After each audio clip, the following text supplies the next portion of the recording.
দু ভাই তো মাকে ভাগ করে নিয়েছে, জানুয়ারিটা তোর কাছে, ফেব্রুয়ারিটা আমার কাছে।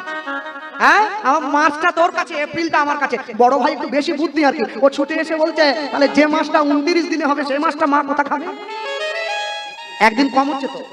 ছোট ভাই বলছে তাহলে যে মাসটা 31 দিনে সে মাসটাই মা কোথা খাবে? একদিন বেশি হবে।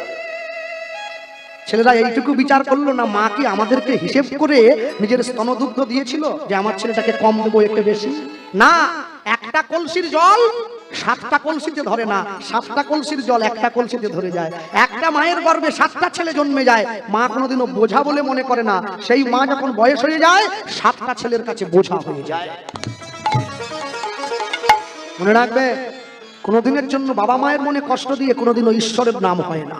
মালা তিলক পড়ুন, যাই করুন, পিতা মাতাকে শ্রদ্ধা না করলে, বাবা মাকে সম্মান না করলে কোনোদিনের জন্য তুমি নিজেকে প্রকৃত মানুষ হিসাবে পরিচয় দিতে পারবে না।